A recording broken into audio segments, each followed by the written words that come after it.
So we just explained the idea for our narrative. What do you guys think of the idea? I think it's good. I like the idea of the plot twist at the end and not finding out until the very end. I like the idea of like one sister not being able to let go of her other sister dying. Okay. Is there anything we should change about the idea? I think it's good as it is. You just need to make sure you have like flashbacks, like a lot of flashbacks that like show how close they are. Yeah, I think you just got to make it like really clear that. Yeah. Okay. What do you like about the idea most, apart from Finn, because he's obviously said? I said about the plot twist at the end, and like also the fact that you don't find out until the very end. It keeps the audience engaged because they don't know what's going on. So you don't think we should show how the girl dies? Yeah, No, that is also. Not in the opening sequence. Okay. Just like you make it. Alright. Okay, we're going to show you two videos, the Sixth Sense trailer and Charlie St. Cloud trailer. They each have like linking aspects, but they're from different genres, and we want you to decide which genre is better and why. Basically. Sit up there. Yeah. A lady. She broke her neck. Oh my God, where is she? Standing next to my window.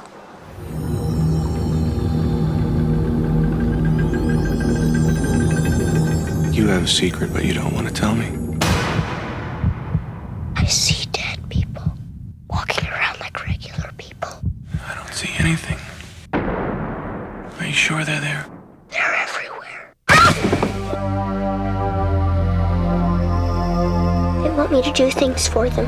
I think that they know that you're one of these very rare people who can see them, so you need to help them. What if they don't want to help? I don't think that's the way it works. How do you know for sure? Not every gift. Is anyone there? Okay, now we're going to show you the Charlie St. Cloud trailer.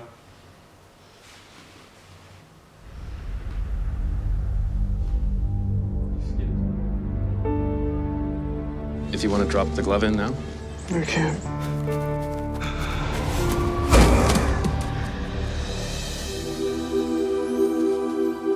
You're late. I thought we had a deal. We do have a deal. Promise? He's weird. He's misunderstood. He's totally cute. Like James Dean. Every evening, I play catch with my dead brother. Today is the day. You learn how to throw a slider. 1, 2, 3.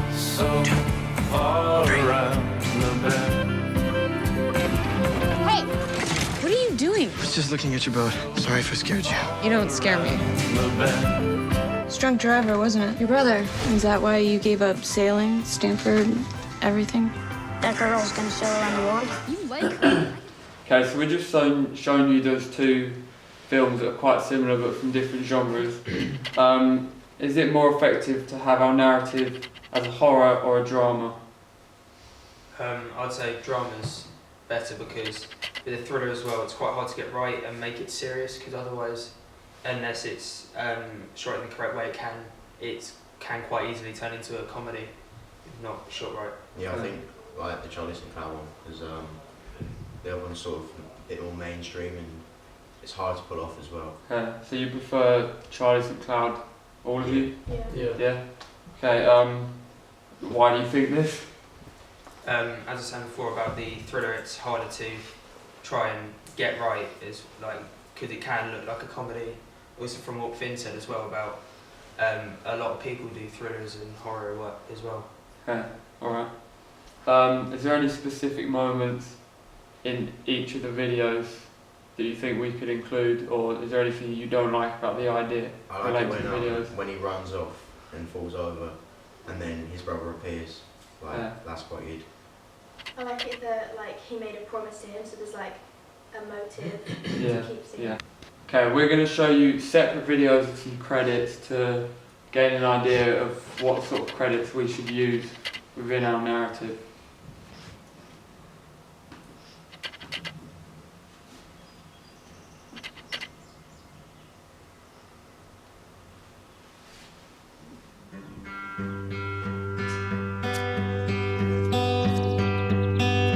Fall is here, hear the yell, back to school, ring the bell, brand new shoes, walking blues, climb the fence, books and pens, I can tell that we are gonna be friends,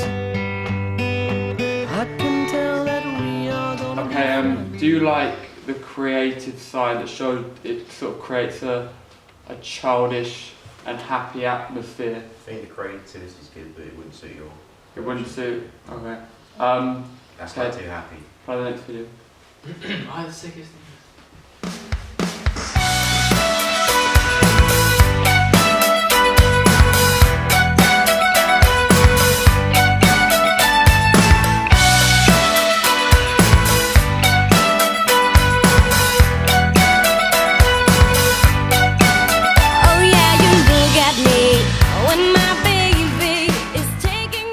We're thinking about having our credits where we sequence together shots of magnetic letters on a fridge, as we felt this was quite childlike and sort of helps you relate to the childish theme if we were to go with drama. What do you think of this idea?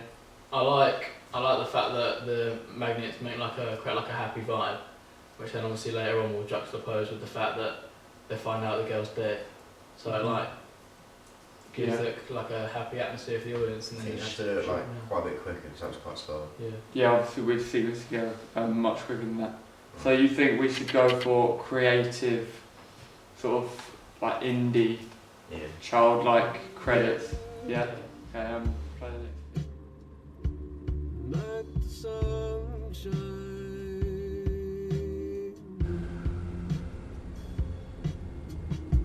Everybody's gotta learn sometime. Everybody's gotta learn sometime.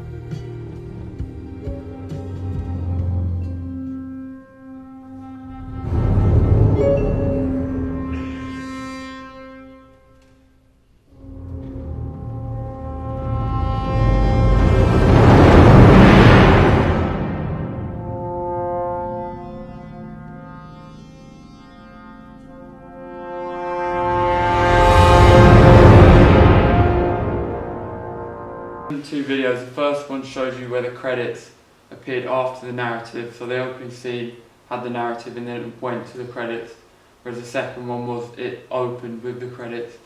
Which one do you think we should open the credits or have them at the end, depending on the drama or horror genre we use, and why?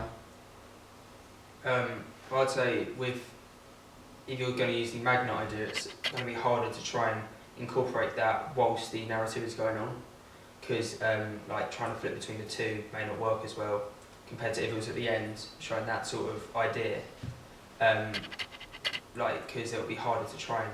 I think if you try to mix the magnets with the opening scene, it could look quite amateur-like. So you think do you think we should have it at the beginning or the end? I think if you're gonna do the magnets, you should have it at the beginning. Yeah.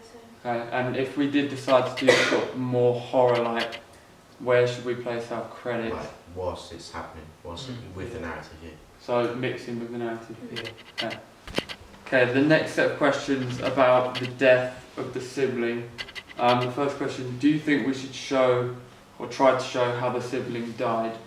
I think you should definitely show how they died, just to avoid frustration from the audience. Okay. Anything else? I think if you want to steer away from horror, show it, but not in a detailed or long shot, because you don't want to focus on the gore. You just want to create the shock by using short shots. Okay. Sorry, I disagree with Shay. I don't think you should show it because it's sort of enigma coding and makes the audience question why. Yeah, but if it's the whole way through. Okay. If we did decide to show how the sibling died, what is the most effective death to use, depending on if we go for a horror or drama? I think if you went for the horror, you should definitely go for a psychological death, one that could mess with your head a little bit. So something sort of murder or suicide. We're thinking suicide, murder. Yeah, that's it. But if you were going to go for a drama, crime-based or something like that. A tragic accident, or maybe something like disease. Yeah, exactly. Maybe you could have it so it's the sister's fault that her own sister died, so she's more guilty. So that could link in with the horror genre. Which sibling do you think should die? Should we have the older or younger? And we were planning on using a voiceover. We couldn't decide if we should have the alive sibling or the dead sibling voice over the scenes, or which Have one? the younger sister die and the younger sister do the voiceover. Yeah. You all agree with that? If you're going to do a horror, definitely do it that way, yeah. Okay. And drama. Why do you think that? Because like it's a lot weirder if it's the younger one dying, because it shows also that it's like not a normal occurrence that happens. So And we get sort of a more sympathy that way. yeah. 'Cause you feel- yeah. Okay. Cool. The final questions are about the soundtrack, which we want to use with our story. First of all, do you think we should use instrumental or lyrical music, depending on which genre we choose and why? If you choose drama, you should do lyrics. Should we have this? Yeah. What sort of themes behind that? Happy, sad? Well, if you have lyrics on a drama, it has more like meaning. Well, it depends like what credits you go. If you do the Magnets thing, then you should do happy music with it. Yeah. Happy lyrics. Should we juxtapose the soundtracks and start with happy and then go to sad when we find out the girls died or not? You Maybe could just do that. completely Or you could cut just the stop. sound. Yeah, stop the sound. But you could stay with the happy sound for the sad bit to like mess with no. like that's like a psychological thing, like the Purge opening. Okay, alright. That'd be a really good idea. What's the most effective themes of sound to use? So should we have it sort of creepy, linking it with the horror, happy, sad, which? If you go like happy again for the drama idea with the magnets, because that creates like the childish and also helps show the child. And if it's also like sort of songs they would listen to as well. Yeah. Okay. What was I going to say? Do you like the idea of sort of having, if we did do a horror, having happy music, as Shay said, because it juxtaposes the music with the narrative to create sort of a tension, dramatic effect in the audience? What do you think of that idea? I think that's